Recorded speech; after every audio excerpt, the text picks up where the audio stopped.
പ്രിയപ്പെട്ട പ്രേക്ഷകരെ, കാട്ടാനകൾ കൃഷിയിടങ്ങളിലേക്ക് ഇറങ്ങുന്നത് തടയാൻ മനുഷ്യൻ എന്തെല്ലാം പെടാപ്പാടാണ് പെടുന്നത്. ഞങ്ങളിപ്പോൾ ഉള്ളത് തമിഴ്നാട്ടിലെ മേട്ടുപ്പാളയം വന ഡിവിഷനടുത്തുള്ള ഇരുളൽപ്പതി എന്ന ഗ്രാമത്തിലാണ്. ഇവിടെ സ്ഥിരമായിട്ട് കാട്ടാന ഇറങ്ങുമായിരുന്നു. പക്ഷേ ഇപ്പോൾ സാങ്കേതികവിദ്യയോടുള്ള ഒരു കുഞ്ഞൻ ഉപകരണം കാട്ടാനകൾ കൃഷിയിടങ്ങളിലേക്ക് വരുന്നത് തടഞ്ഞിരിക്കുകയാണ്. എനിക്ക് മുന്നിൽ കാണുന്ന ഈ കഥാപാത്രമാണ് ഇപ്പോൾ കാട്ടാനകളെ ഓടിക്കുന്നത്.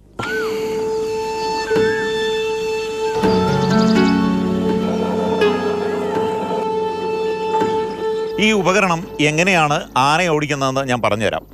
ഒന്ന്, അവിടെ ഒരു ക്യാമറയുണ്ട്. ഇവിടെ ഈ ടവറിൻ്റെ മേളിലും ഒരു ക്യാമറയുണ്ട്, ഒരു സ്പീക്കറുണ്ട്, മറ്റൊരു എക്യുപ്മെൻറ്റുമുണ്ട്. അവിടെ ഒരു മുറിയിൽ ഇതിൻ്റെ സിസ്റ്റം വെച്ചിട്ടുണ്ട്. അപ്പോൾ ശരിക്കും പറഞ്ഞാൽ 400 മീറ്റർ പരിധിയിലാണ് ഈ സിസ്റ്റം പ്രവർത്തിക്കുന്നത്. ആനകൾ സ്ഥിരമായിട്ട് ഇറങ്ങി വരുന്ന പ്രദേശമാണിത്. ആ പ്രദേശങ്ങൾ 400 മീറ്റർ പരിധിയിൽ ഈ AI സംവിധാനം നിരീക്ഷിച്ചുകൊണ്ടിരിക്കും.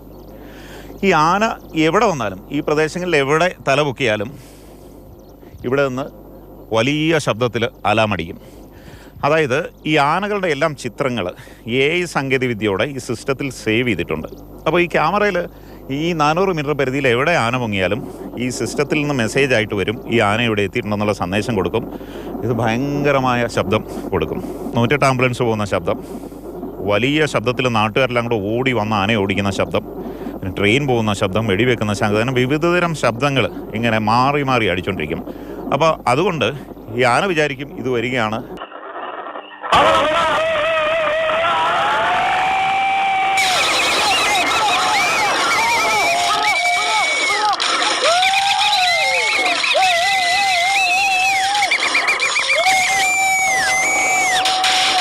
പക്ഷേ ഇതിലൊരു ചെറിയ പ്രശ്നമുണ്ട്. AI സാങ്കേതികവിദ്യ ആണെങ്കിലും ഇനി ആനകൾ ഇതും മനസ്സിലാക്കി വരുമോ എന്ന് നമുക്ക് പറയാൻ പറ്റില്ല ലോങ് ടൈമിൽ. പക്ഷേ ഷോർട്ട് ടൈമിൽ ഈ AI സംവിധാനം വിജയകരമാണ് എന്നാണ് ഗ്രാമവാസികൾ പറയുന്നത്. இப்போ ஆனை வந்தோன்னா எங்களுக்கு ஒரு நிம்மதியாக இருக்குங்க.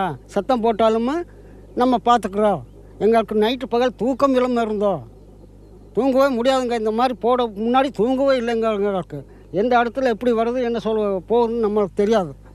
இப்போ கேமரா மாட்டினா எங்களுக்கு நிம்மதியாக இருக்குங்க. ஃபஸ்ட்லலாம் ஆனை வந்ததுன்னா எங்களுக்கு தெரியாமையே உள்ளே வந்துடும். ஆனால் இப்போ இது இருக்கிறதுனால இப்போ ஆனை வந்தாலும் இது விரட்டுறதுலேயே ஆனை விலகி போயிடுது. நாங்கள் கொஞ்சம் நிம்மதியாக இப்போ தூங்குறோங்கய்யா. ராத்திரி ஆச்சுன்னா அலரன்ஸ் இது மாதிரி 108 மாதிரி கூட சத்தம் போடும், இல்லை ஆம்புலன்ஸ் மாதிரி, அல்லது நம்ம மக்களே இங்கேருந்து சத்தம் போடுற மாதிரி அந்த கேமராத்துக்குள்ளே செட்டிங் பண்ணி வச்சுருக்காங்க.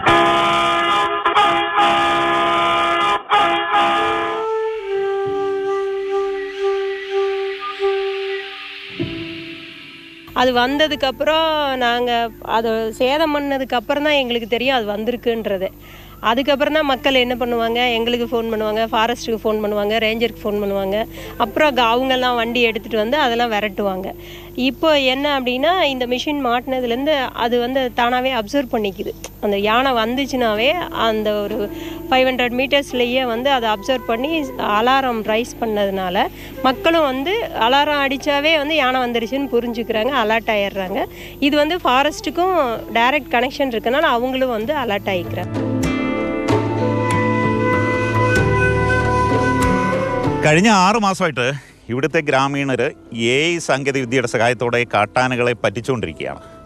ഇത് റെക്കോർഡ് ചെയ്ത് വെച്ച ശബ്ദമാണെന്ന് പറഞ്ഞാൽ ചിലപ്പം കാട്ടാനകൾ ഇങ്ങോട്ട് വന്ന് ഇതെല്ലാം ചവിട്ടിക്കൂട്ടി എറിഞ്ഞ് വീണ്ടും ഇങ്ങോട്ടേക്ക് കടന്നു വരാം. പക്ഷേ 6 മാസമായിട്ട് ഇത് വിജയകരമാണ്. മറ്റൊരു പ്രത്യേകതയും കൂടെ ഉണ്ട് ഈ സംവിധാനത്തിന്. ഇവിടെ കാട്ടാനകൾ ഉപദ്രവിക്കപ്പെടുന്നില്ല, മനുഷ്യരും ഉപദ്രവിക്കപ്പെടുന്നില്ല.